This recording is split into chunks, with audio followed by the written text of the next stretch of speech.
mereka. Sebagaimana aku tidak mungkin memberi mereka sesuatu yang bukan hak mereka.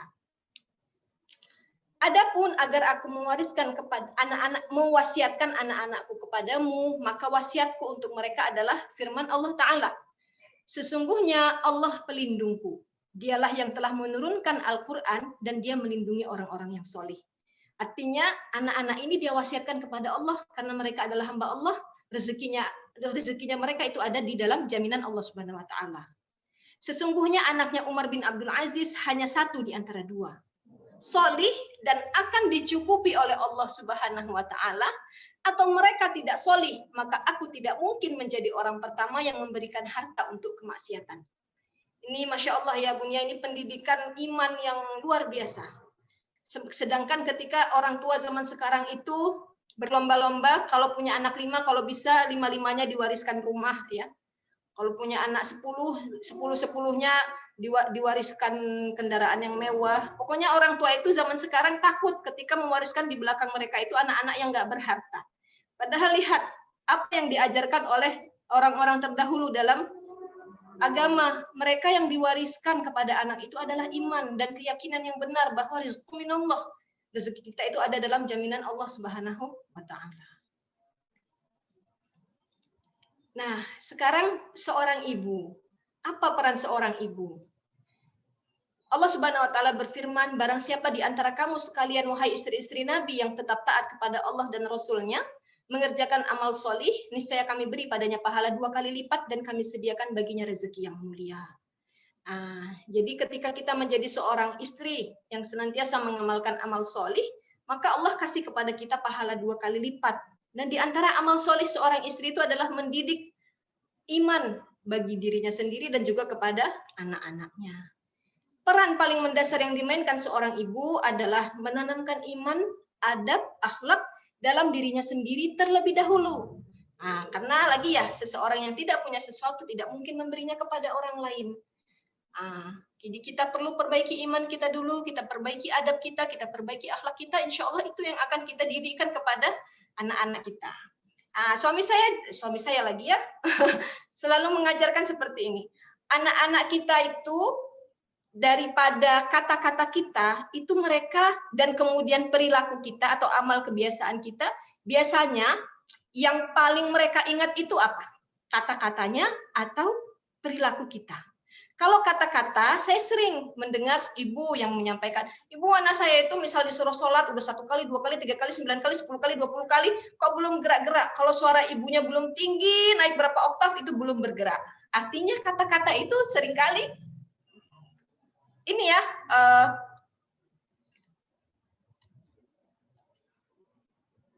seringkali yang namanya kata-kata itu,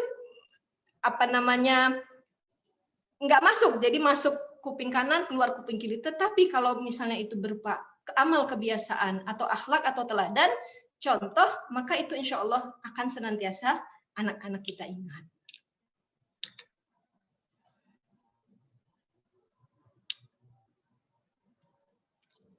Nah, langsung ya Bun ya, karena waktunya terbatas, waktu saya tinggal 10 menit lagi. Bagaimana menanamkan iman kepada anak-anak kita yang berusia dini? Tadi pada fase bayi dan fase tufulah. Ini sudah saya sampaikan. Jadi Imam Ghazali rahmatullah alaih mengatakan, gimana cara menanamkan iman kepada anak?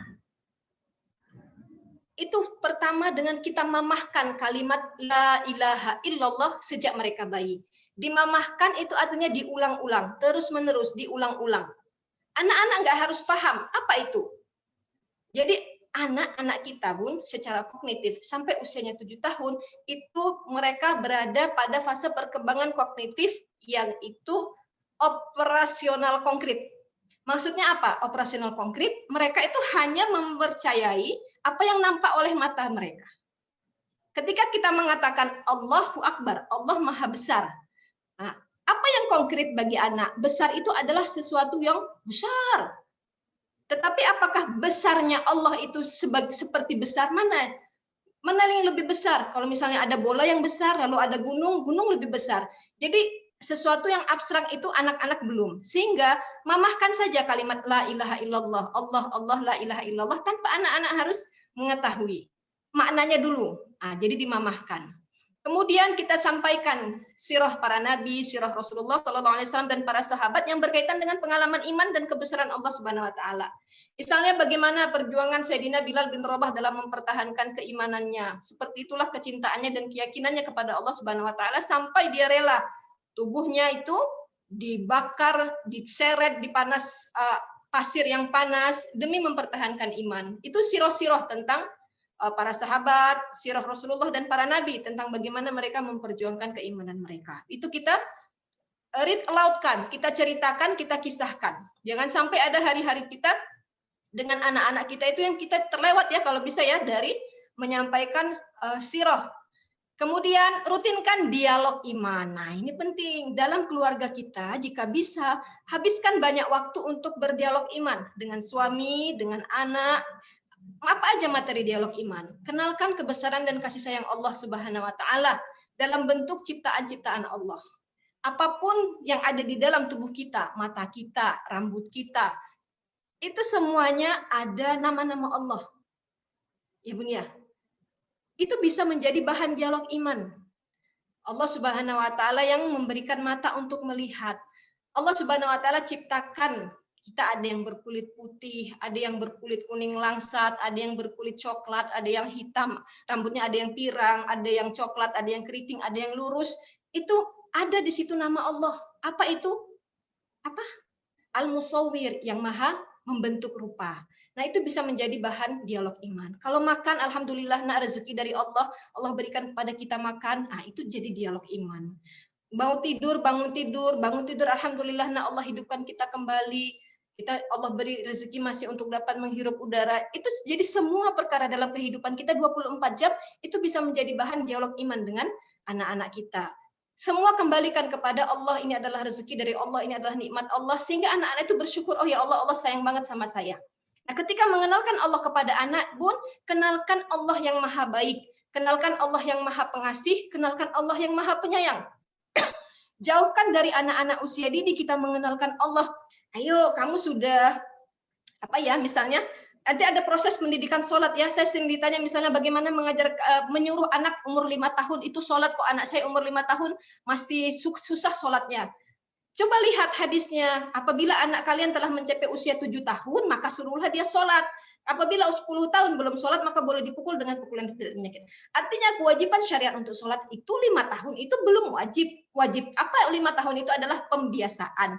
Jadi jangan anak kita usia 4 tahun, 3 tahun kita suruh sholat, nggak mau, terus kita bilang, nanti Allah marah loh, nanti Allah marah masuk neraka loh. Itu adalah sama dengan kita mengenalkan kepada anak kita sisi Allah yang harusnya belum dikenal oleh anak-anak kita yang berusia dini. Jadi anak-anak usia dini kenalkan Allah yang maha baik, Allah yang maha pengasih, Allah yang maha penyayang. Nah, seperti itu ya. Kemudian ajarkan anak-anak kita meminta dan mengharap hanya kepada Allah Subhanahu wa taala. Jadi misal pernah ada satu kisah ya, ini bagaimana orang tua yang menanamkan keimanan yang benar kepada anak tentang Allah Subhanahu wa taala. Jadi ada anak laki-laki usia 3-4 tahun. Itu senantiasa diajarkan oleh orang tuanya untuk kalau meminta, mengharap itu hanya kepada Allah. Dia minta kepada ayahnya untuk dibelikan es krim. Lalu ayahnya bilang, dan si anak ini oleh neneknya datang, anak ini diberikan uang. Ayah, beli es krim gitu. Ayahnya bilang, minta dulu sama Allah, Allah yang bisa mendatangkan es krim. Lalu anak ini nunjukin uangnya, aku udah ada uang, aku bisa beli es krim. Lalu ayahnya itu bawa anaknya naik motor ke warung tempat beli es krim. Qadarullah, ternyata Bun, warungnya tuh tutup. Ini bisa menjadi bahan dialog iman. Nah, bukan uang yang bisa mendatangkan es krim. Ada uang, tapi ternyata warung tutup. Jadi sesungguhnya siapa yang bisa mendatangkan rezeki es krim itu? Allah. Maka anaknya di situ mendapat pelajaran iman. Dia meminta kepada Allah supaya Allah beri dia es krim. Jadi hal-hal yang sederhana seperti itu pun kepada anak. Kemudian ajak anak memaknai tadi ya, ada proses memaknai peristiwa ya, kejadian yang dialami sebagai sebuah pengalaman iman. Dan kemudian doakan anak supaya Allah Subhanahu wa taala senantiasa tetapkan di dalam iman. Nah, karena Rasulullah Shallallahu alaihi wasallam bersabda dalam hadis yang diriwayatkan oleh Anas bin Malik radhiyallahu anhu, ada 3 doa yang tidak tertolak. Salah satunya itu adalah doa orang tua untuk anaknya, terutama ibu. Jadi setiap ucapan kita seorang ibu itu adalah doa. Maka kita perhatikan bagaimana kita ketika mengucapkan apapun kepada anak kita, hendaknya yang kita ucapkan adalah kata-kata yang mengandung doa kebaikan. Sehingga anak kita insya Allah dijaga dan dipelihara oleh Allah dalam ketetapan iman. Sehingga sebagaimana pesan ya Nabi Ibrahim alaihissalam dan kemudian Nabi Yakub alaihissalam kepada anak-anak mereka, wahai anak-anakku, janganlah kalian mati kecuali dalam keadaan Islam. Insya Allah demikian yang bisa saya sampaikan. Nanti kita bisa lanjutkan mungkin dalam diskusi atau tanya jawab. Saya kembalikan kepada moderator. Wassalamualaikum warahmatullahi wabarakatuh. Nah, Masya Allah, pemaparan yang insya Allah semakin mengingatkan, ini kayak tertampar-tampar lagi nih Bun Jannah begitu ya, bahwasanya penting banget kewajiban seorang ibu begitu ya untuk menanamkan iman tadi sejak kecil. Ini kayaknya sudah banyak pertanyaan ini nanti bagaimana pendidikan tentang iman ini. Nah, sebelum masuk ke sesi tanya jawab, kita sharing sebentar nih bersama Ustazah Eci. Mudah-mudahan Bunda Jannah tetap akan stay bersama kita nih, Bun Jannah. Kita masuk ke materi kedua bersama Ustazah Eci Mahfud. Kepada Ustazah, Fadal Masykuro, Ustazah Eci mau di sharing atau Ustazah share sendiri? Mau di materinya. Sudah ya, sudah ada kan? Oke, sudah ada. Iya. Assalamualaikum warahmatullahi wabarakatuh.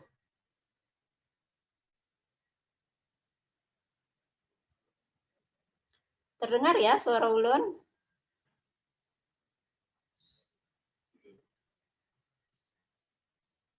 Oke ya. Innal hamdalillah nahmaduhu wa nasta'inuhu wa nastaghfiruhu wa na'udzubillahi min syururi anfusina wa min sayyiati a'malina may yahdihillahu fala mudhillalah wa may yudhlil fala hadiyalah. Asyhadu an la ilaha illallah wahdahu la syarikalah wa asyhadu anna Muhammadan abduhu wa rasuluhu la nabiyya ba'da. Rabbi shrah li sadri wa yassir li amri wahlul 'uqdatam min lisani yafqahul qawli. Alhamdulillah. Kita hari ini sama-sama membahas tentang menanamkan akidah di usia dini, membangkitkan generasi. Alhamdulillah wa syukurillah masih diberi iman, umur, kesehatan hari ini. Dan tadi kita diawali dengan pemaparan materi yang luar biasa ya, yang menambah pengetahuan kita, sakopah kita tentang pendidikan anak. Jadi kesempatan untuk menuntut ilmu, untuk mendapatkan panduan. Gitu. Karena rumitnya orang berumah tangga itu kan tanpa panduannya.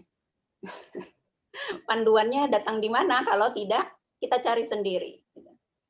Jadi ini kita wajib bersyukur kepada Allah karena dikumpulkan di dalam halaqah yang mulia ini. Kemudian salawat dan salam kita sampaikan kepada junjungan Nabi besar Muhammad SAW, Rasulullah SAW, beserta keluarga beliau, sahabat beliau, dan orang-orang yang tetap istiqomah di jalan Allah. Baik, insya Allah ya. Ulun boleh ini, Bu Tiwi untuk minta kepada ibu-ibu, gitu ya. Ada tugas nih. Tugasnya diberikan waktu 1 menit mungkin. Menuliskan, nah nanti hasil tulisannya bisa didiskusikan dengan suami ya. Menuliskan apa yang menjadi cita-cita pian-pian berataan, Bu Ibu Solehah di sini, terhadap anaknya. Jadi kalau anaknya 2, berarti tulis namanya, kemudian harapan dan cita-cita uminya apa. Gitu. Kalau ada 4, tulis keempat-empatnya sambil dibayangkan, kemudian sambil dituliskan dan didoakan. Mungkin 1 menit ya. 1 menit itu berarti hitung 1 sampai 60. Ya, Ustazah. Monggo dipersilahkan kepada ibu-ibu semua menuliskan cita-cita nggih untuk anak kita. Ini ibu-ibu biasanya Ustazah itu kesulitan nyari pulpen nih Ustazah. Pulpen dan kertas mungkin agak langka nih di rumah, sudah ada pulpen. Menulis dalam pikiran. Boleh di WA mungkin ya, di chat ya. Ini. Diketik di WA. Tidak perlu diketahui. Oh iya, bisa boleh suaminya. Jadi anak pertama. Tiba-tiba suami bingung ini kenapa tiba-tiba muncul gitu. Anak pertama, anak ketiga, dan anak keempat.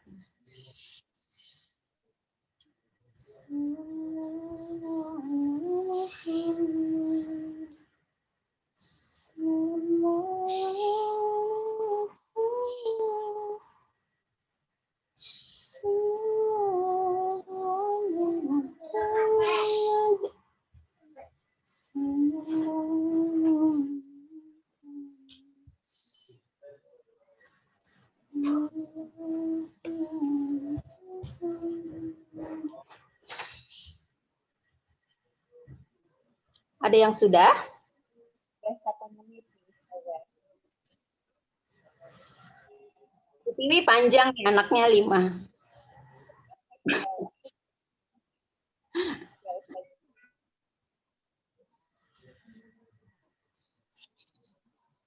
Ada yang sudah nggak ya?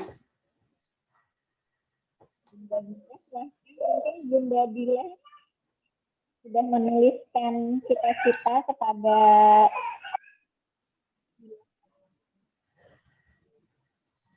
Oh, Masya Allah. Ada yang di chat ini. Oh ya, silahkan saja. Iya, ini contohnya Masya Allah. Ada dua anaknya. Bu Lina ya, Bu Lina. Barakallahu fiik. Nanti didiskusikan sama suami. Siapa tahu suami punya cita-cita yang beda ya, Bu Lina. Insya Allah ya, itu adalah keinginan kita, doa kita, kemudian harapan kita kepada anak-anak kita. Nah, Rasulullah sebagai uswatun hasanah, gitu ya, di dalam Quran surah, Masya Allah, Allahu Akbar. Di dalam Quran surah Al-Ahzab ayat 21, gitu ya. Jadi sebenarnya ternyata uswatun hasanah ini diulang 3 kali di dalam Al-Quran. Jadi ada di dalam Quran surah Al-Ahzab, kemudian di dalam Quran surah Al-Mumtahanah, ya. Al-Mumtahanah ayat 4 dan ayat 6. Laqad kana fi Rasulillah fi uswatun hasanah. Bahwa sesungguhnya di dalam diri Rasulullah itu ada uswatun hasanah. Kemudian yang di dalam Quran surah Al-Mumtahanah itu juga dikatakan qad kanat lakum uswatun hasanatun fi Ibrahim. Kemudian yang ketiga di dalam ayat ke-6 itu dikatakan laqad kana lakum fihim uswatun hasanah. Ternyata dalam 3 ayat tadi, di dalam 2 surah tadi, ternyata ada 2 orang yang bisa dijadikan suri tauladan. Kalau terulang 3 kali menandakan bahwa ini penegasan pentingnya suri tauladan, pentingnya role model, pentingnya sebagai contoh. Apalagi kita sebagai manusia, Bulan. Wayahnya tuh memang ketujuh melihati, mencontoh gitu ya. Mencontoh siapa gitu ya, artis, nauzubillah min dzalik. Mencontoh, ketujuh melihati. Nah, itu sebenarnya memang fitrahnya seperti itu. Manusia itu. Makanya Allah memberikan uswatun hasanah itu kepada 2 sosok tadi. Kalau yang di dalam Al-Qur'an tadi, yang dalam 3 ayat tadi. Al-Ahzab 21, kemudian Mumtahanah ayat 4 dan Mumtahanah ayat ke-6. Nah, ternyata gitu ya, kita selama ini lupa gitu. Kita ini maunya meneladani siapa pada saat mendidik anak, gitu ya, pada saat menanamkan sesuatu karakter kepada anak-anak kita. Nah, pada saat kita sudah mencari sesuatu, uswatun hasanah kita tadi kita tempatkan kepada Rasulullah, kemudian ternyata di Al-Mumtahanah itu kepada Nabi Ibrahim, kok bisa ya Nabi Ibrahim padahal banyak rasul-rasul yang lain, nabi-nabi yang lain, tapi kenapa kepada Ibrahim? Ternyata kita pun setiap sholat, sadar tidak sadar ya, harus sadar bahwa salawat kita itu kan kepada Rasulullah dan kepada Ibrahim. Oh, itunya mikrofon. Jadi ternyata Ibrahim itu diberikan oleh Allah ya, itu sebagai Apa jadi sesuatu hasanahnya. nggak bisa? Namanya teladan kita kepada Rasulullah dan kepada Nabi Ibrahim. Nah, karena tidak belajar gitu ya, maka kita ini pada saat membina rumah tangga, maka jadilah suami yang meraba-raba gitu ya. Istri yang cuman bisa mengira-ngira gitu. Susah jadinya. Anak-anak akhirnya jadi seperti apa? Anak-anak akhirnya asal jadi. Jadi anak yang jadi-jadi. Karena orang tuanya ya tebak-tebakan tadi gitu ya. Asal cinta gitu ya, kemudian menikah, lalu punya anak. Padahal tidak harus seperti itu. Harusnya gitu ya, pada saat kita menjadikan Rasulullah sebagai uswatun hasanah, maka pada saat kawin pun gitu, itu sudah menjadikan petunjuk bagi kita. Kalau dulu ya Rasulullah itu kan mengawinkan anaknya ke sahabat, ke para sahabat ya, ke Ali, kemudian kepada Umar ya, Hafsah ya. Jadi ada Aisyah dan Hafsah yang diberikan anak oleh Rasulullah untuk dijadikan istri kepada para sahabat. Nah ini sebagai contoh, contoh juga. Jadi kita menikahkan anak kita gitu, kepada para sahabat gitu, para sahabat kita. Ya sahabat ya memang dalam sahabat taat. Jadi kita sudah tahu gitu ya seperti apa gitu ya. Anak sahabat gitu ya, sudah tahu orang-orang yang dikenal. Jadi tidak sampai akhirnya kujuk-kujuk jauh-jauh gitu ya, datang jodohnya, ternyata kita tidak mengetahui siapa dia. Nah, padahal Rasulullah mulai dari menikahkan untuk menjadi merajut rumah tangga itu sudah dicontohkan dengan cara tadi tidak asal menikahkan. Gitu ya. Jadi kalau di zaman keemasan Islam semua para pemuda itu yang beriman itu ya mungkin kalau kita bisa membayangkan gitu ya suami kita mau cari buat anak ya jodoh buat anak mungkin merem saja ya pegang tangan gitu ya pegang-pegang gitu ya di samping ketemu salaman maukah kau jadi besanku gitu mungkin seperti itu nantinya gitu ya itu sampai seperti itu kalau di dalam zaman keemasan Islam gitu ya. Nah, sehingga gitu ya, pada saat kita sudah menempatkan uswatun hasanah kita tadi benar, gitu, karena di dalam diri Rasulullah itu sebagai suami, sebagai ayah, sebagai kakek juga bisa, kemudian sebagai pemimpin juga iya.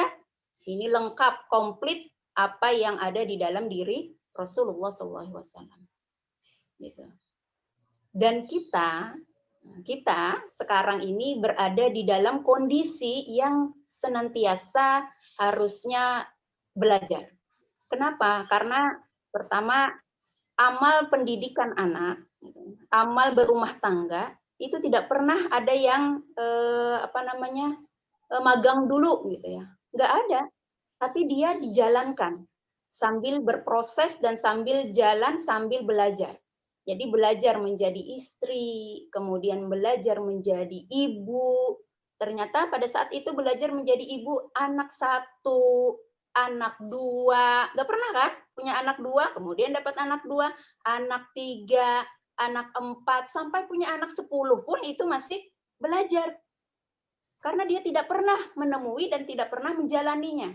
Kemudian ternyata punya anak yang akhil balik, sampai mau menikahkan anak, itu juga belajar. Kemudian sampai dengan akhirnya kita punya cucu, ya, jadi kakek, jadi nenek, itu juga belajar. Makanya dikatakan orang yang menikah itu, gitu ya, itu adalah amal yang paling panjang, amal terpanjang untuk di dalam rumah tangga tadi.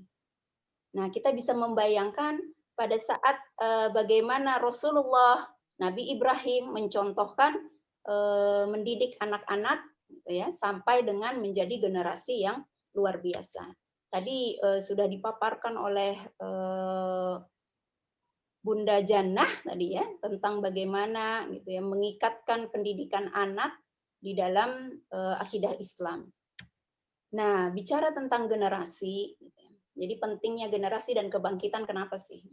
Bicara tentang generasi di dalam peradaban itu, ya, sebuah peradaban itu yang dilihat bukan dari uangnya, bukan juga dilihat dari bangunannya, bukan juga dilihat dari kendaraannya, tapi yang dilihat apa Ibu?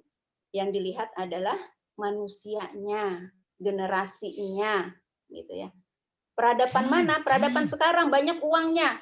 Enggak juga tuh. Buktinya uangnya juga dari hasil hutang. Bangunannya menjulang. Apakah ini peradaban yang terbaik? Enggak juga. Masih banyak ahli-ahli bangunan yang bingung bagaimana piramid itu bisa ditegakkan. Bagaimana di dalam Al-Kahfi itu Zulkarnain itu dia punya bangunan yang luar biasa itu juga belum terpecahkan. Kemudian dari kendaraan, sisi kendaraan peradaban tidak juga. Bagaimana sebuah kendaraan ya di sebuah peradaban itu akan berganti-ganti. Yang paling canggih apa Ibu? Yang paling canggih sekarang pesawat. Atau apa ya yang paling canggih? Roket gitu ya. Tapi ternyata ilmuwan juga tidak bisa menjawab bagaimana Rasulullah itu Isra Mi'raj. Perjalanannya dalam satu malam. Itu juga tidak terpecahkan. Jadi peradaban itu tidak dilihat dari itu, tetapi peradaban itu dilihat dari SDM-nya, dari generasinya, dari manusianya. Dan dari mana muncul manusia-manusia tadi, generasi-generasi tadi? Itu dari anak-anak kita, Bu. Dari anak-anak yang siapa yang menciptakan? Anak-anak yang diciptakan oleh Allah.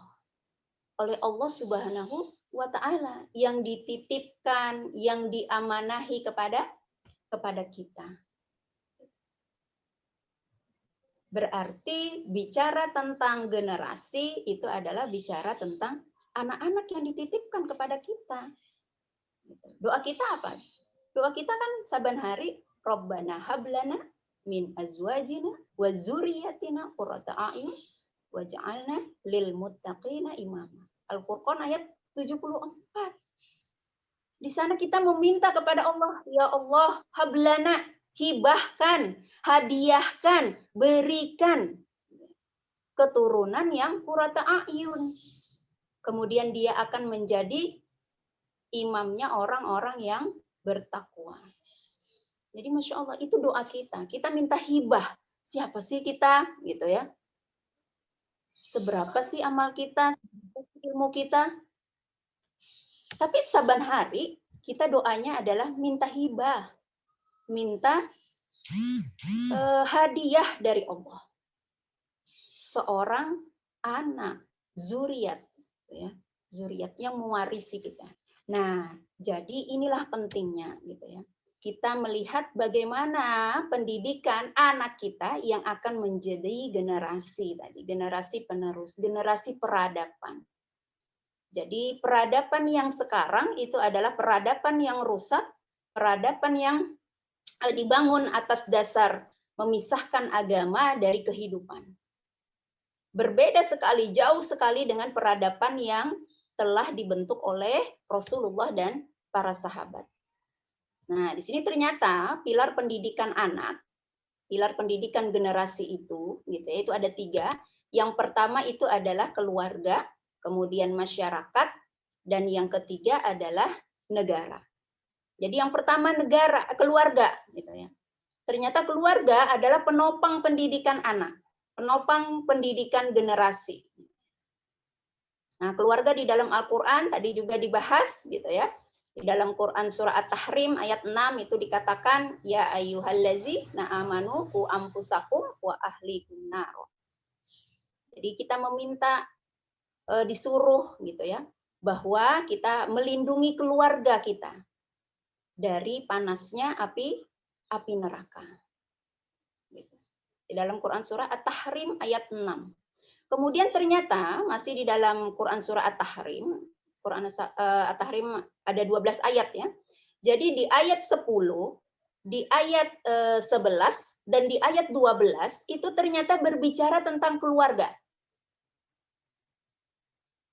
Di dalam ayat 10 itu juga dikatakan diceritakan tentang keluarga yang suaminya soleh, istrinya hancur-hancuran. Siapa, Bu? Nabi Nuh dan Nabi Lut. Kemudian di ayat 11 itu juga diceritakan tentang keluarga, istrinya solihah, istrinya taat, tapi suaminya zolim. Siapa, Bu? Asyah dan Firaun. Masih di dalam Quran surah At-Tahrim di ayat 12. Nah, ini berbicara tentang keluarga yang luar biasa. Suami, istri, anak, keturunan gitu ya, itu solih-solihah. Siapa dia? Adalah keluarga Imron. Keluarga Imron yang tentang Maryam. Loh, kenapa? Ternyata semua keluarga ada masuk ke dalam surah At-Tahrim tadi. Lalu bagaimana caranya kita pada saat terdapat kondisi suami soleh, istri hancur? Ternyata ada jawabannya di dalam Islam. Atau sebaliknya ada juga di dalam Islam. Gitu ya. Nah, lalu di mana keluarga Rasul? Ternyata keluarga Rasulullah gitu ya, masih di dalam Quran surah At-Tahrim malah disebutkan di dalam ayat pertama. Di ayat pertama itu tentang teguran. Teguran Rasulullah ya. Ya ayuhan nabi lima tuharrimu ma ahalallah halak. Jadi ya nabi gitu ya. Janganlah engkau mengharamkan sesuatu yang dihalalkan oleh Allah. Ternyata Rasulullah itu ditegur. Nah, ini terkait dengan apa? Terkait dengan para istri-istri Nabi gitu ya. Mempunyai siasat gitu ya, siasat untuk supaya mengharamkan madu yang diminum Rasulullah gitu ya, di rumahnya siapa ya? Di rumahnya Zainab. Nah, jadi ini ceritanya madu memberi madu ya. Madu memberi madu. Jadi cerita tentang istri Rasulullah yang tadinya gitu ya, yang namanya madu itu kan karena kesukaan Rasulullah, maka ya memang disiapkan oleh istrinya. Karena kelamaan menyiapkan, kemudian kemudian Rasulullah meminum, kemudian bersenda gurau dengan istrinya, kemudian datang ke tempatnya Aisyah itu kelamaan gitu ya, gilirannya kelamaan. Akhirnya Aisyah gitu ya, bersepakat dengan yang lain gitu ya, untuk tadi mengatakan kepada Rasulullah mulutmu itu berbau gitu ya. Aku tidak menyukai mulutmu yang bekas meminum madu. Nah, jadi sampai seperti itu gitu ya. Ditegur oleh Allah karena kemudian Rasulullah gitu ya mengumpulkan para istrinya. Jadi Rasulullah ini tahu gitu ya, orang paling cerdas gitu. Jadi tahu bahwa ini ada konspirasi di dalamnya. Kemudian Rasulullah mengatakan, "Wahai istriku," gitu ya. Nah, biar kalian senang, maka madu ini kuharamkan untukku. Tadi hukumnya adalah boleh minum madu itu, bahkan halal, ternyata diharamkan oleh Rasulullah. Dan ini ditegur oleh Allah di dalam Quran surah At-Tahrim tadi ayat 1. Nah, jadi bisa jadi keluarga itu baik-baik, tapi ternyata suami melakukan kesalahan itu dikarenakan istri, atau istri melakukan kesalahan itu dikarenakan suami. Tapi kembali lagi, permasalahannya tadi, apabila diselesaikan dengan Al-Quran, dan kita, uswatun hasanah kita kepada Rasulullah, maka itu akan selesai. Dan itu akan mengembalikan kita kepada keluarga yang tadi ya, yang luar biasa untuk menjadi generasi. Nah, di dalam doa gitu ya, di dalam doa di dalam Al-Qur'an juga itu ya, pada saat Zakaria, Nabi Zakaria itu kan tua, kemudian istrinya juga mandul gitu ya. Di dalam Quran surah Ali Imran ayat 38 di sana juga Nabi Zakaria itu meminta kepada Allah. Rabbi habli min ladunka zurriyatan thayyibah. Jadi Nabi Zakaria, seorang yang alim, soleh, itu meminta hibah kepada Allah seorang anak. Padahal tadi secara fisik gitu ya, sudah tua, sudah lemah gitu ya, sudah renta, kemudian sang istri juga tidak tidak bisa mengandung gitu ya. Tetapi masih diminta oleh Nabi Zakaria. Kemudian di dalam Quran surah Maryam ayat 6 juga. Yari suni, kata Nabi Zakaria. Faja'alhu Rabbi rodiyan. Jadi yang akan mewarisi aku. Nah, bayangkan, jadi anak itu memang akan mewarisi, akan menjadi generasi penerus. Faja'alhu, dan jadikanlah dia Tuhanku seorang yang diridhoi. Jadi apa yang kita ingin kita wariskan itu adalah orang-orang yang diridhoi oleh Allah. Bagaimana yang diridhoi Allah? Tentu adalah orang-orang yang taat kepada Allah. Nah, itu doa yang kedua di Ali Imran di Quran surah Maryam ayat 6. Kemudian ada doa yang di dalam Quran surah Al-Anbiya ayat 89. Itu juga dikatakan Nabi Zakaria juga meminta Rabbi la tazarni faradan. Ya Tuhanku, janganlah engkau biarkan aku sendiri. Nah, jadi minta jangan sendiri. Padahal tadi ada istrinya kan, tapi sendiri ini apa? Maksudnya tidak ada keturunan, tidak ada generasi penerus tadi. Ini cocok ini untuk jomblo ya, jomblo bati dan jomblower gitu ya. Jadi tidak menginginkan sendiri gitu ya. Nah, ternyata Nabi Zakaria tadi yang menghibah gitu ya, minta hibah, kemudian juga minta hadiah anak, kemudian juga minta diwarisi, kemudian juga tidak menginginkan sendiri. Zuriat yang thayyibah, keturunan yang baik. Keturunan yang baik itu ya keturunan yang luar biasa gitu ya. Kita bisa membedakan mana sih generasi yang baik, mana sih generasi yang buruk gitu ya. Tadi di tayangan awal juga disampaikan gitu ya, ditampakkan generasi yang mengerikannya pada saat di zaman sekarang ini. Nah, kemudian juga ternyata doa yang tidak kalah pentingnya tadi, jangan kau biarkan aku sendiri. Karena ya memang sendirian itu sangat menyiksa. Makanya di dalam Islam, kalaupun doa seperti Nabi Zakaria belum terkabul, itu kan ada solusi. Solusinya apa? Solusinya adalah poligami. Poligami itu adalah salah satu solusi di dalam Islam, yang mana si suami itu masih sayang dengan istri, tetapi tadi ingin ada generasi di dalamnya. Nah, mudah-mudahan gitu ya,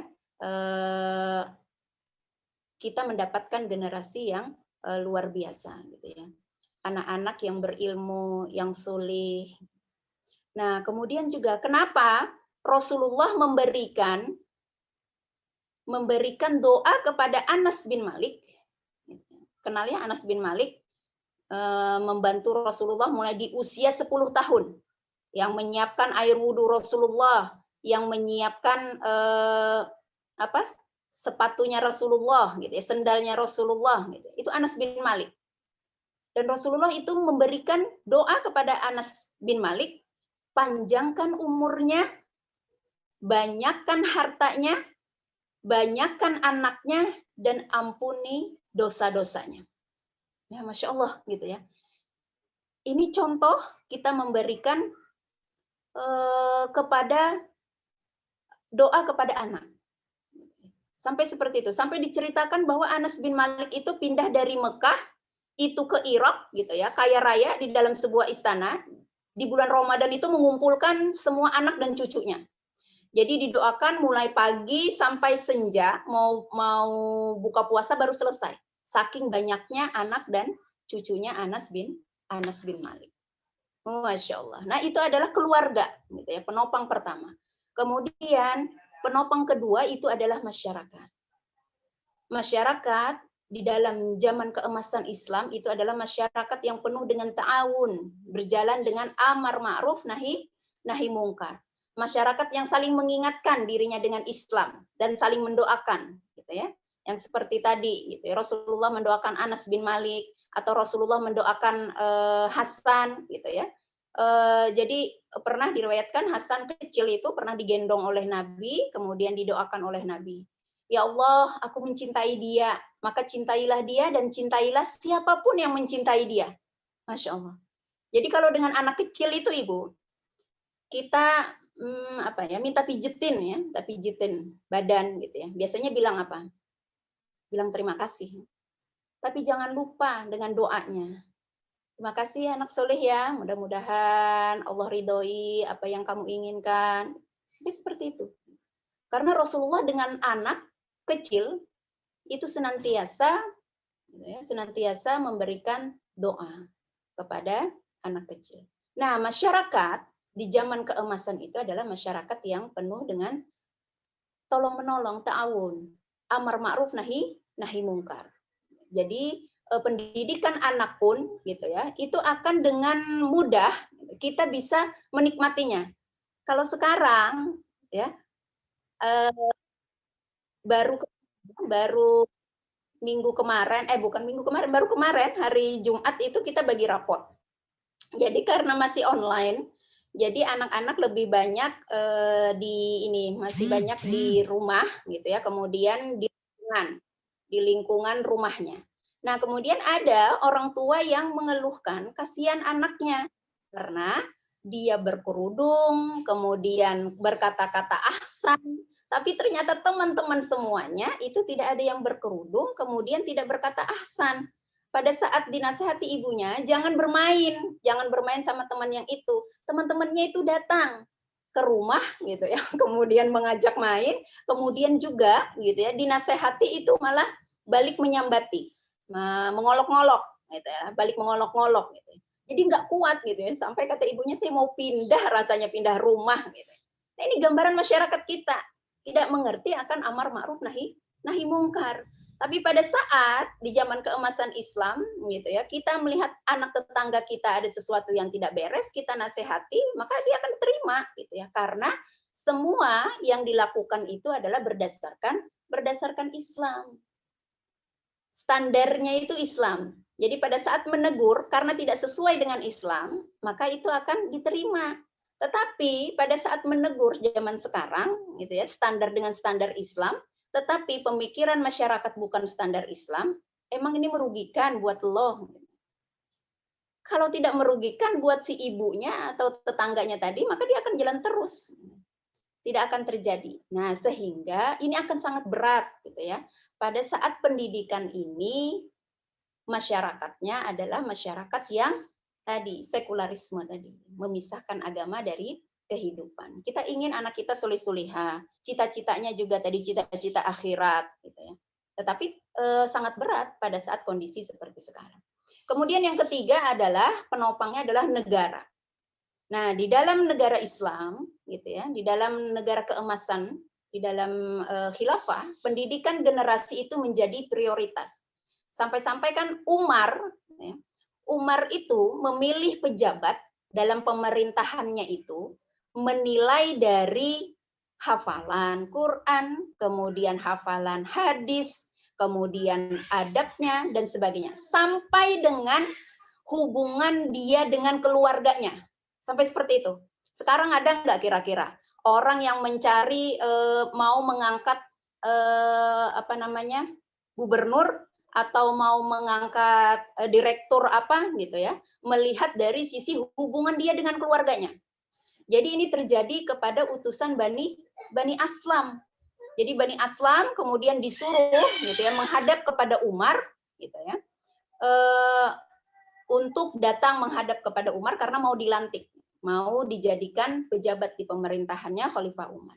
Pada saat datang ke rumahnya Umar, tiba-tiba Umar lagi asik bermain dengan cucu dan anak-anaknya. Jadi yang namanya bermain ya, seorang ayah bermain dengan anak kan akhirnya kan menjelma jadi anak-anak juga. Nah, seperti itulah Umar. Gitu ya. Jadi Umar pada saat itu gitu ya lagi asik.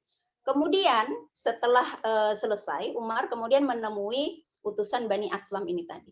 Kemudian kata Bani Aslam, wahai Umar, engkau adalah pemimpin hebat, penakluk Persia, Romawi yang sangat sangar, tapi kau bermain dengan anak-anak. Langsung Umar, sudah sana, aku tidak jadi melantikmu menjadi pemimpin. Sampai seperti itu. Hanya salah omong gitu ya, salah pertanyaan, tapi Umar tahu bahwa ini tidak bisa dijadikan pejabat. Kemudian Umar balik tanya, kamu punya anak? Iya, punya anak. Apakah kamu pernah bermain, pernah mencium-cium anakmu? Tidak pernah ternyata. Lalu kata Umar, bagaimana dengan anak kamu sendiri yang punya hubungan darah, yang ikatannya lebih dekat, bagaimana kamu akan meriayah umatku, meriayah rakyat yang tidak ada hubungan darah sama sekali, yang tidak ada kedekatan. Nah, sehingga sampai seperti itu loh. Negara menitik beratkan sebuah generasi, bahkan sampai memilih pemimpinnya. Kemudian di dalam negara Islam itu juga memakai kurikulum berbasis akidah Islam. Jadi kurikulum pendidikannya pun itu akan diatur berbasis akidah Islam. Apapun itu, mau bagaimanapun gitu ya. Mau mapelnya apapun itu tetap dikaitkan dengan akidah Islam. Kalau bertentangan dengan akidah Islam, out, tidak boleh dipakai. Kalau ternyata mapel itu, mata pelajaran itu tidak mencerminkan akidah Islam, maka tidak dipakai. Nah, kecuali kalau ternyata sudah dalam jenjang pendidikan yang sangat tinggi. Jadi kayak kuliah seperti sudah S2 atau S3, maka itu bisa bisa mempelajari mata pelajaran yang tidak berhubungan dengan akidah Islam. Jadi sampai seperti itu nantinya sebuah negara itu akan mengatur tentang pendidikan generasi. Nah, berikutnya adalah potret kita ya. Potret kita ya tadi ya. Sudah ada tadi pada saat di video pertama itu sangat miris gitu ya. Generasi sekarang cek gitu ya. Jadi itu fakta kita. Bagaimana generasi-generasi yang ada dididik di dalam pendidikan sekularisme, narkoba, pornografi, porno aksi, pembunuhan di usia muda, bullying, tawuran, seks bebas, bahkan sekarang kegiatan yang anfaedah, gitu ya. Dia asik main TikTok, asik bikin konten yang tidak terikat dengan akidahnya gitu ya. Bahkan ada konten yang mau pesta-pesta di neraka. Ini sekarang, ini terjadi. Karena apa? Karena tadi tiga penopang itu semuanya buruk, semuanya bobrok, keluarganya, masyarakatnya, negara. Jadi kurikulum pendidikan di dalam negara itu saat ini itu memang berbasis sekularisme, memisahkan agama dari kehidupan. Mata pelajaran yang dikotomi, gitu ya. Jadi mata pelajaran yang memisahkan. Jadi ada mapel umum, kalau mapel umum jangan bawa-bawa agama, gitu ya. Anak kita diajarin manusia itu tercipta dari kera. Padahal jauh banget kalau dari sisi agama. Tapi ternyata itu diajarkan. Kemudian bagaimana diajarkan yang pelajaran seksualitas, prokes ya, produksi itu juga diajarkan tanpa dengan balutan agama. Jadi agama itu ada pelajarannya juga masing-masing. Nah, jadi dikotomi, terbelah menjadi dua. Jadi mapel umum tidak boleh membawa agama dan mapel agama diajarkan khusus dan sangat-sangat sedikit. Kalau dalam 1 minggu itu cuma 1 pak. Ini yang terjadi. Dan ini harus disadari umat. Bahwa pendidikan yang carut-marut ini, saat ini itu karena disebabkan pendidikan yang berasal dari sekularisme. Bukan pendidikan yang berasaskan kepada akidah Islam. Nah, lalu bagaimana kalau ternyata ketiga-tiganya tadi rusak? penopang pendidikan generasi itu hancur, lalu kita bagaimana menyiapkan generasi mulia, generasi penakluk? Maka tidak lain itu adalah kembali kepada keluarga yang masih bisa kita kuasai. Keluarga yang masih kita kuasai kan keluarga kita. Sehingga kita habis-habisanlah untuk mendidik anak kita. Kita minta doa dengan Allah gitu ya. Nah, padahal gitu ya, sinergisitas antara peran keluarga, masyarakat dan negara itu amat penting. Sehingga pada saat kita mengambil peran kita dalam keluarga itu sangat-sangat berat, maka ini yang dikatakan oleh Rasulullah seperti menggenggam bara api. Beratnya minta ampun gitu ya. Rasanya tuh pengen melepas gitu ya. Melepaskan bara tadi gitu ya. Padahal bara tadi diibaratkan adalah Islam. Pada saat kita lepas gitu ya, kita luka bakar tetapi baranya sudah hilang. Itulah Islam. Hancur dengan tidak menggunakan Islam. Nah, jadi kita berharap gitu ya, keluarga tumbuh berkembang jadi keluarga pejuang penuh ilmu, senantiasa berjalan di jalan Allah gitu ya, seperti yang pian-pian tuliskan tadi gitu ya, untuk cita-cita. Kemudian kita juga menginginkan masyarakat yang pemikirannya, perasaannya, aturannya itu sama. Punya pemikiran Islam, punya perasaan yang sama yaitu perasaan Islam, dan aturannya juga di tengah-tengah masyarakat yang diatur dengan aturan Islam. Sama-sama merasa sakit kalau melihat generasi hancur gitu ya. Ini enggak gitu ya, masih ada, masih banyak gitu ya orang-orang yang senang kalau anaknya berhasil gitu ya, kejuaraan balet mungkin ya, anak-anak kecil gitu. Kemudian diajarin sesuatu yang unfaedah, yang tidak bersandarkan kepada akidah Islam.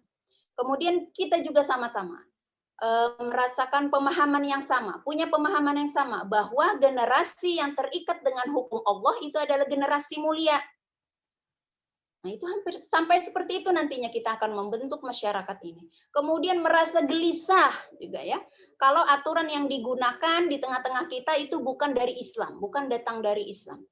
Kita hancur hati kita gitu ya, melihat undang-undang minuman alkohol, undang-undang minol yang kemarin digodok itu hancur sekali hati kita. Bagaimana dengan generasi berikutnya? Atau undang-undang pornografi yang tidak selesai-selesai. Itu hancur hati kita melihatnya. Padahal di dalam Islam, terkategori pornografi, porno aksi, itu jelas. Gitu ya, nggak perlu ini lagi, gitu ya, nggak perlu lagi didiskusikan, gitu ya, dirapatkan bertahun-tahun, gitu ya, undang-undang pornografi itu nggak selesai. Di dalam Islam, kalau satu helai rambut saja itu terlihat, maka itu sudah porno aksi. Kalau dia berfoto gitu ya, dengan auratnya terlihat, gitu. Aurat itu semua tubuh kecuali wajah dan telapak tangan, maka kalau itu terlihat, maka itu termasuk pornografi, selesai gitu ya. Itu di dalam Islam. Tapi karena negara ini tidak mau diatur dengan aturan Islam, maka kita sebagai keluarga yang menginginkan generasi mulia tadi, maka kita harus punya pemikiran yang sama, perasaan dan sama, bahwa itu tidak sesuai dengan Islam dan kita marah di dalam. Gitu. Nah, kita berharap gitu ya, kalau seandainya keluarga, masyarakat dan negara ini sesuai dengan Islam, insya Allah peran kita gitu ya sebagai keluarga itu akan lebih mudah. Nah, lalu apa yang bisa kita lakukan saat ini? Masya Allah, pada saat sekarang kita menuntut ilmu. Itu luar biasa gitu ya. Banyak pekerjaan lain yang menunggu kita, tetapi kita masih meluangkan waktu. Yang pertama adalah peran ibu itu sebagai warabbatul bait, pengatur dan yang mengurusi rumah tangga. Kalau sebagai warabbatul bait, ini kayaknya semua ya, semua profesi itu masuk. Sebagai dokter, sebagai akuntan, sebagai koki, sebagai satpam, sebagai tukang cuci, gitu ya. Semuanya gitu ya. Semuanya masuk. Kemudian pada saat kita punya anak, gitu ya, anak 1, anak 2, anak 3, Masya Allah. Gitu ya. Yang tadi, profesi-profesi yang kita ambil tadi, gitu ya, itu pada saat kita berbagi dengan anak-anak kita, itu akan menjadikan amal soleh untuk kita. Jadi kita melajari anak kita gitu ya. Jadi ada orang yang bingung bagaimana anaknya 7 gitu ya, anaknya 6, anaknya 10 gitu ya. Zaman dulu nih nenek kita yang anaknya banyak itu ada pembantu, ada mesin cuci nggak? Ada apa lagi, kompor gas, nggak ada. Semuanya tapi bisa untuk menjadikan peran tadi tetap tercapai. Ternyata apa? Ternyata adalah kerjasama antara suami dan anak-anak. Jadi punya anak 1, 2, 3, itu kan umurnya nggak ada yang sama. Paling tidak itu akan dia ada yang menjadi kakak, kemudian dia lebih dewasa. Nah itu sudah bisa. Peran-peran tersebut sudah kita bagi-bagi kepada anak-anak kita. Dan itu adalah dari pendidikan yang juga diajarkan oleh Rasulullah SAW. Nah, kemudian sebagai madrasatul ula, pendidik utama di rumah. Jadi Masya Allah ya, kita tadi sudah gitu ya mengerti dapat tadi banyak dari Bunda Jana tentang bagaimana pendidikan anak. Pendidikan anak prabalik dan balik. Jadi kalau balik itu akan berbeda dengan anak yang prabalik.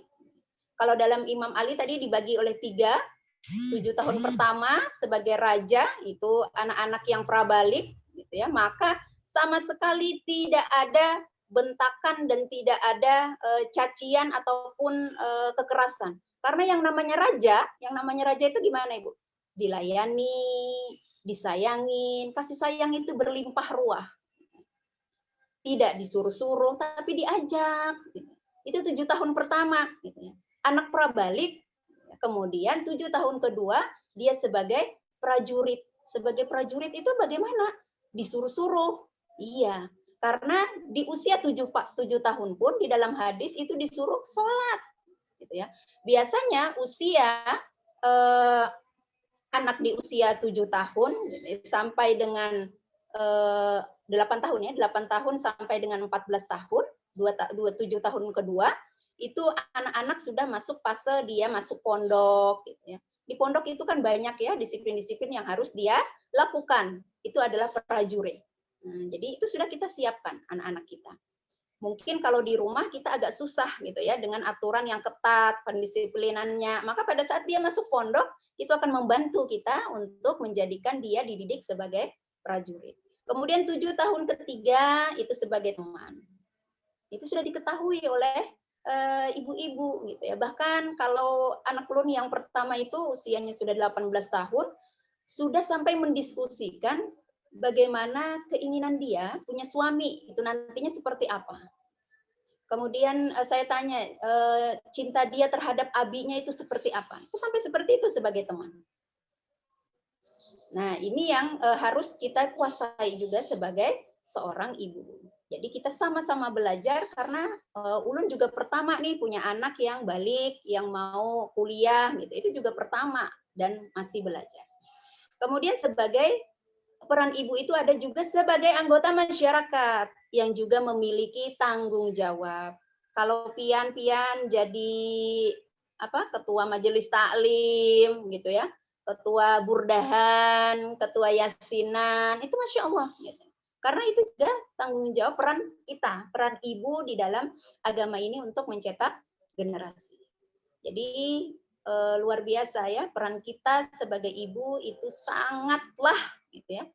Peran keluarga di dalam Islam itu sangatlah dihargai. Amal yang terbesar dan amal yang terpanjang.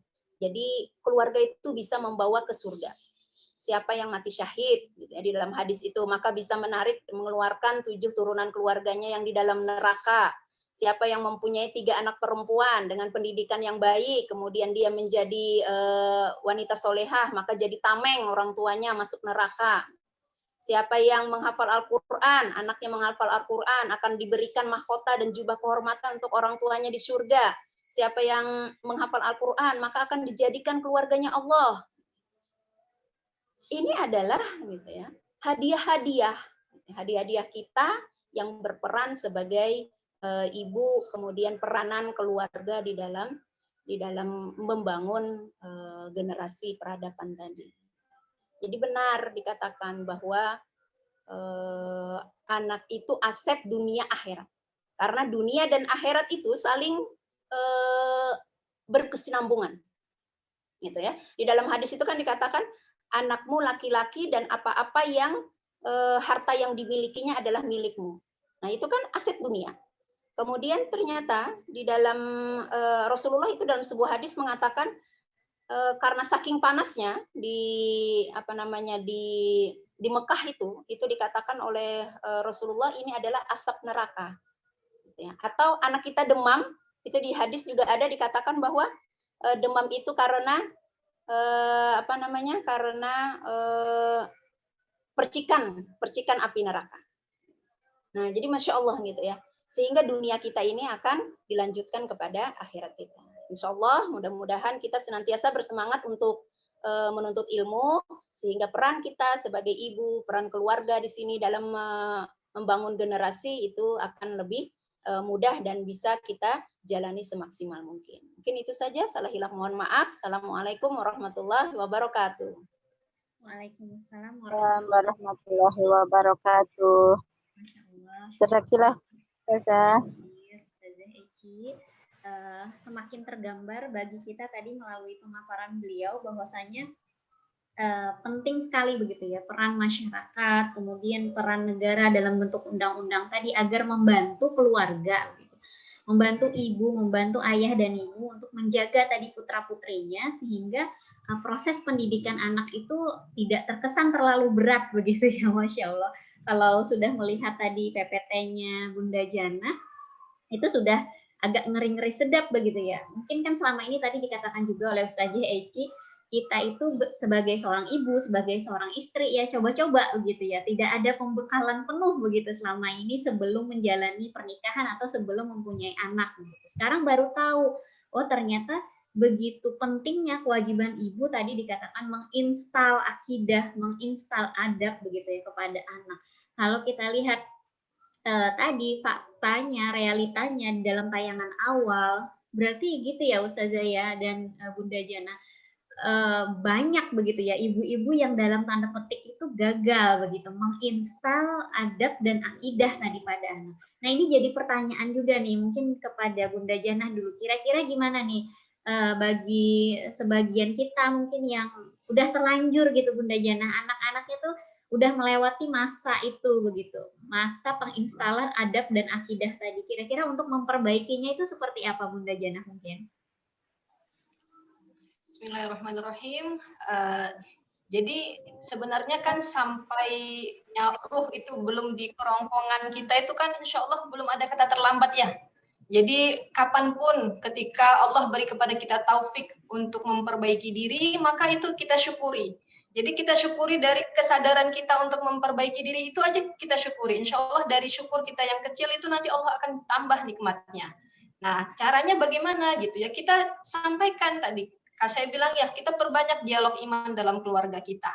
Kalau kita sudah menyadari bahwa kita masih kurang di pertanyaan-pertanyaan di chat juga saya ada baca. Kalau misalnya sudah terlanjur terlambat, kita perbaiki dengan mulai sekarang kita latih diri kita untuk senantiasa banyak bicara kebesaran Allah Subhanahu Wa Taala.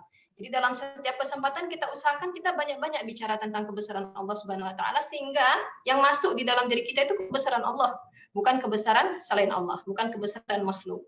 Nah, kemudian kita banyak duduk dengan orang-orang solih, dengan orang-orang seperti ini ya, majelis-majelis ilmu yang di situ banyak membicarakan tentang kebesaran Allah Subhanahu Wa Taala, tentang pentingnya iman gitu ya. Sebagaimana kita tahu kan ya bahwa dakwahnya Rasulullah itu 13 tahun di Mekah, 10 tahun di Madinah. Jadi lama di Mekah itu untuk apa? Itu untuk menanamkan iman, menanamkan akidah, menanamkan tauhid yang benar pada diri sahabat. Jadi lewat fase 13 tahun itu baru kemudian perkara-perkara yang lain itu di fase Madinah itu hanya 10 tahun.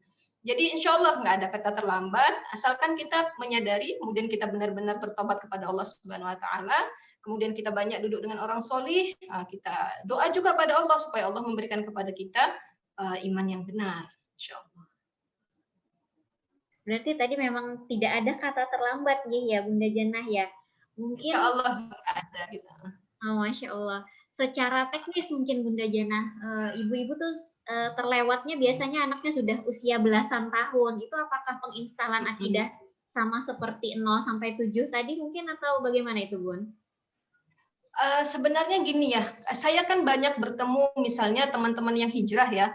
Teman-teman hijrah itu kan ada yang hijrahnya itu ekstrim gitu ya, dari yang pemabuk, terutama ya rekan-rekannya suami, mungkin ibu-ibu juga pada tahu kalau suami saya itu pernah dalam satu masa kehidupannya beliau adalah seorang musisi, dan beliau juga banyak dekat dengan teman-teman hijrah, ya yang bahkan mereka sendiri tidak menyangka bahwa mereka itu bisa mendapat hidayah. Apa bisa gitu Allah mengampuni dosa kami yang sudah sebanyak ini gitu. Jadi dikisahkan ya ada seseorang hamba Allah pada masa zaman Nabi Musa itu, suami saya menceritakan kepada saya, jadi kan asbab dosa-dosanya itu Allah masukkan ke dalam neraka. Lalu Allah bertanya gitu, apakah dia masih punya permintaan? Maka dia katakan, tolong badan saya dibesarkan sebesar pintu neraka sehingga jangan ada lagi orang yang masuk ke dalam neraka.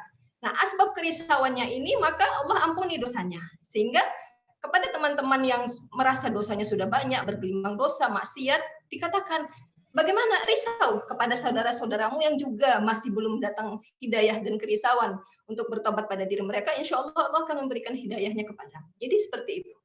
Jadi dengan kerisauan kita terhadap anak kita kok sepertinya akidahnya belum baik, bagaimana dia beriman kepada Allah belum benar, itu insya Allah menjadi asbab hidayah.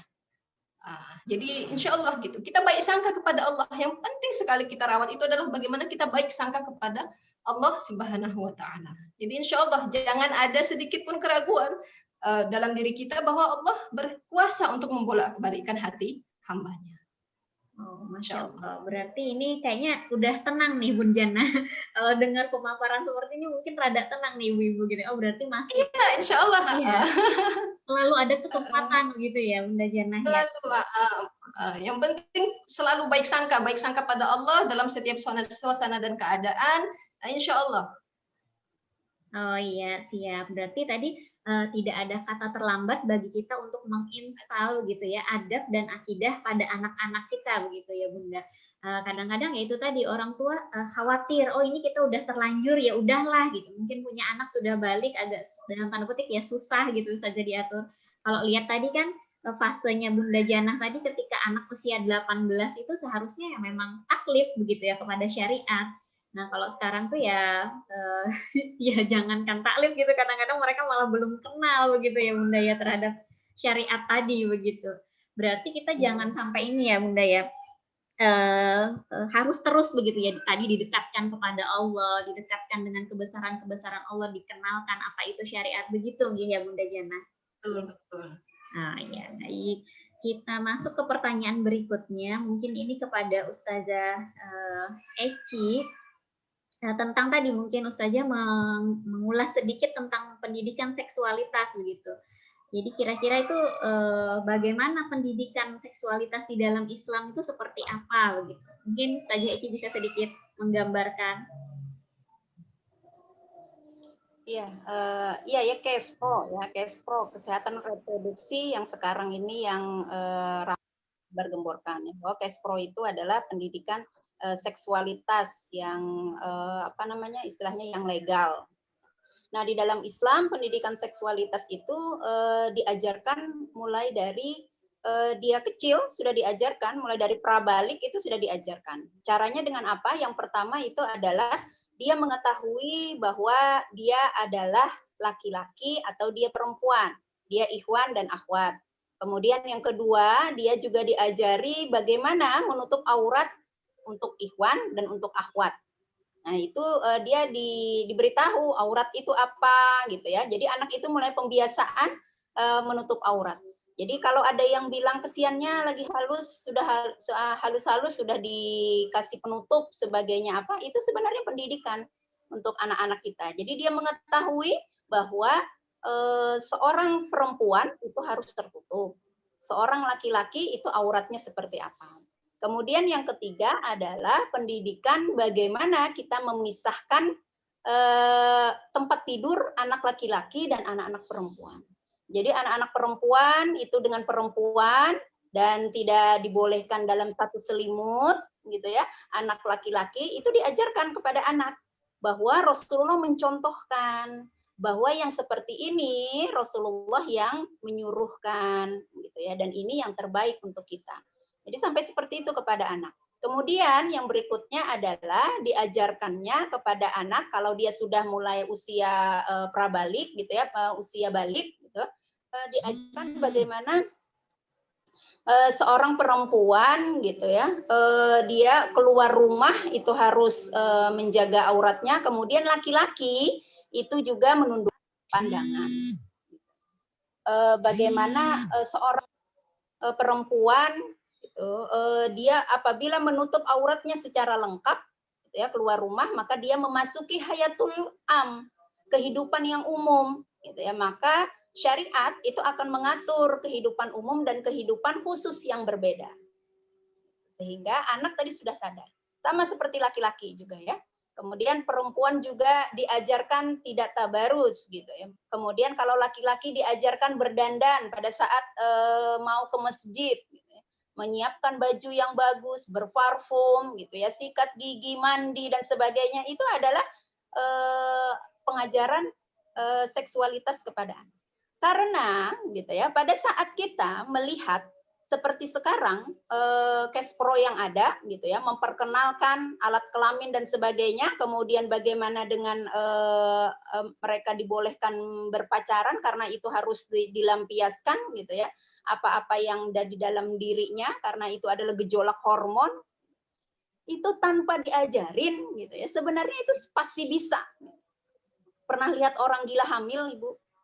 Atau orang buta menikah, orang bisu menikah gitu ya, tanpa diajarin gitu ya, tanpa melihat gitu ya, ternyata bisa kok melakukan hubungan seksualitas. Nah, sehingga pada saat kita memberikan pengajaran tadi seksualitas kepada anak sesuai dengan aturan Islam, maka gitu ya, dia akan menyadari, dia akan terjaga gitu ya, rangsangan seksualitasnya itu tidak akan serta-merta akan muncul secara langsung gitu ya. Itu tidak akan, karena sama-sama menjaga. Bahkan mereka menyadari gitu ya. Kalau di sekolah gitu ya, di TK itu anak-anak itu, Ikhwan sana jangan main sama Ikhwan, sama Akhwat gitu. Sampai seperti itu gitu ya. Jadi pergaulan di luar itu memang terpisah. Secara hukumnya memang pergaulan laki-laki dan perempuan itu adalah terpisah, kecuali dari sisi pendidikan, kesehatan, kemudian pemeriksaan saksi gitu ya, maka itu dibolehkan gitu ya untuk terdapat campur di dalamnya gitu antara laki-laki dan perempuan. Tetapi di luar dari itu maka dia atau bermuamalah gitu ya di di sebuah pasar gitu itu dibolehkan gitu ya. Tetapi selain dari itu hukum asalnya laki-laki dan perempuan itu adalah terpisah.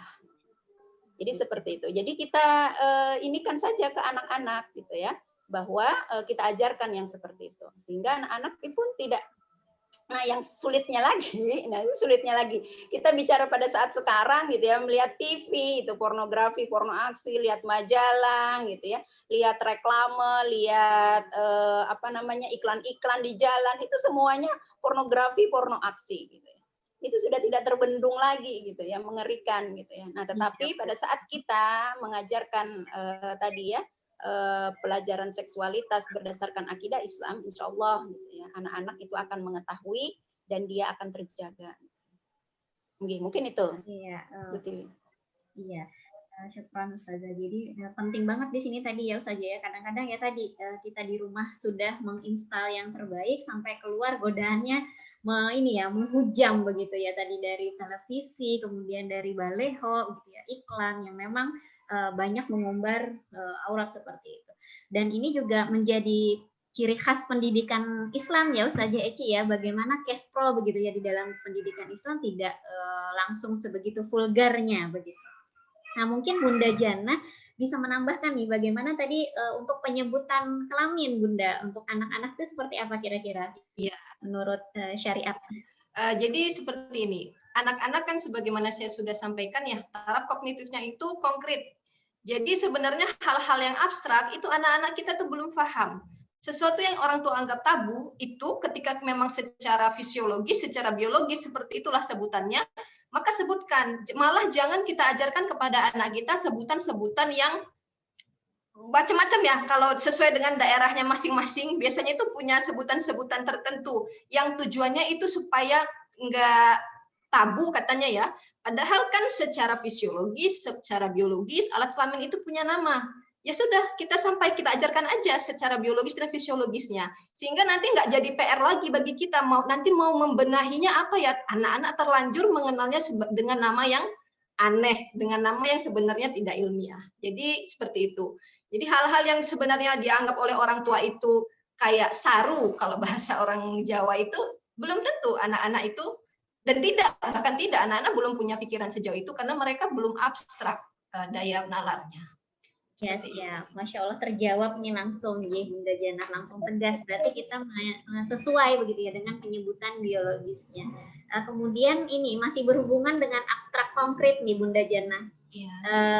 Bagaimana tadi dikatakan tentang surga dan neraka begitu ya, Bunda, untuk anak di bawah 7 tahun gitu. Bagaimana kita mengenalkannya, menyebutkannya seperti itu Bunda? Iya, jadi kan hal-hal tentang surga dan neraka itu kan ada ya di Al-Qur'an. Ada juga di hadis, ya kita sampaikan sesuai dengan apa yang ada di situ. Nah, jadi perkara-perkara yang itu gaib, kita jangan sampaikan ngarang-ngarang, karena kita juga keterbatasan akal kita terhadap hal yang ngarang. Nah, kemudian prinsip ketika kita menjawab pertanyaan anak, itu jangan sekaligus langsung jebrek dijelaskan, enggak. Tapi misalnya anak tanya tentang satu topik, kita jawab. Kira-kira dia tidak bertanya lagi, cukup sampai di situ, kita cut. Kalau dia masih bertanya lagi, baru kita tambahin jawabannya. Kalau sudah dia merasa cukup, sudah nggak usah ditambahin. Jadi seperti itu proses ketika menjawab pertanyaan anak, terutama untuk hal-hal yang abstrak. Dan kemudian sebaiknya juga kepada anak terkait iman, itu kita nggak usah memancing anak untuk bertanya pertanyaan yang kita sendiri nanti akan kebingungan menjawabnya. Nah, misalnya ya hal-hal yang abstrak, hal-hal yang gaib. Nah, tapi kenalkan malah yang nampak. Misalnya ciptaan-ciptaan Allah yang nampak, di situ menjadi bukti bahwa ada kebesaran Allah di situ. Makanya dikatakan kan salah satu mukjizat Rasulullah SAW adalah Rasulullah SAW bisa menjadi asbab hidayah bagi umatnya dengan hal-hal yang sederhana, dengan hal-hal yang keseharian saja. Tanpa harus Rasulullah itu membelah lautan, tanpa harus ada unta keluar dari batu. Tapi hal-hal yang sederhana dalam keseharian itu insya Allah bisa menjadi pelajaran iman untuk anak-anak kita. Oh iya, siap. Berarti tadi kuncinya adalah kita kembali kepada apa yang dikatakan Al-Quran begitu nggih Bunda ya, tentang bagaimana penjelasan surga dan neraka. Masya Allah ini di Banjarbaru sudah azan zuhur nggih Bunda Jannah dan Ustazah Eci. Masya Allah kalau mengikut pertanyaan ini kayaknya nggak selesai sampai asar nih Bunda nih. Pengen terus sebenarnya diskusi bersama dua narasumber tercinta kita.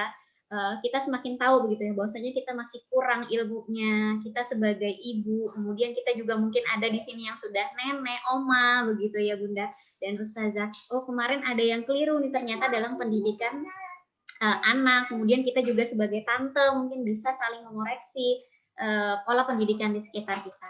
Masya Allah, semoga kita kembali dipertemukan di dalam taklim kita berikutnya nih. Mungkin ada closing statement dari Bunda Jannah untuk menutup taklim kita.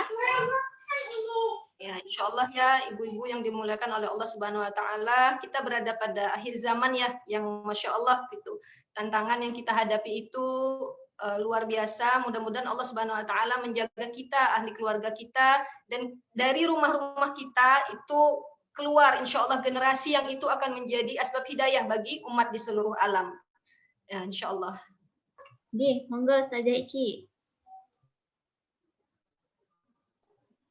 Iya, sama doa yang terucap juga untuk ibu-ibu semua yang di sini ya, mudah-mudahan tetap semangat untuk menuntut ilmunya. Kita sama-sama belajar, kemudian juga mudah-mudahan semakin ini ya kita bisa menyadarkan umat bahwa seluruh problematika kehidupan yang ada ini dikarenakan tidak diterapkannya syariat Islam di tengah-tengah kita.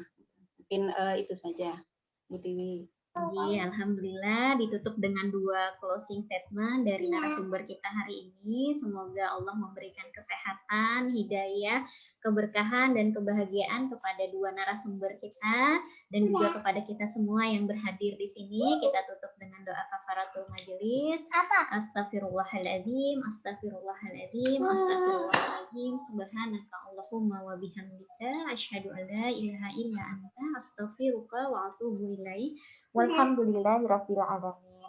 Salah hilaf saya mohon maaf. Kami dari Ibu Peradaban mengucapkan syukron jazakumullah khairan katsira kepada pemateri dan juga kepada ibu-ibu sekalian. Semoga kita bisa bertemu kembali di kesempatan berikutnya. Jadi insyaallah sampai di sini. Wassalamualaikum warahmatullahi wabarakatuh. Waalaikumsalam warahmatullahi wabarakatuh. Roma, halo. Berelaan. Syukron Bunda Jannah, Masya Allah. Belum pernah ketemu di sini nih Bunda nih, Masya Allah. Ya, saya orang Banjar Bunda, tapi belum pernah ke Banjarmasin. Bunda Jannah orang Banjar, oh Masya Allah. Ya, almarhum abah saya orang Banjar. Oh Masya Allah. Ayo main-main ke sini kalau nanti. Insyaallah. Insyaallah. Nah, mudah-mudahan ini bisa ketemu kembali di Jogja nggih Bunda Jannah. Waktu PKM kayaknya nggak pernah ketemu nih kita nih. Masya Allah. Nggih, mungkin Bunda Jannah mudah-mudahan sehat terus ya. Salam untuk keluarga semua. Izin di end meeting dulu.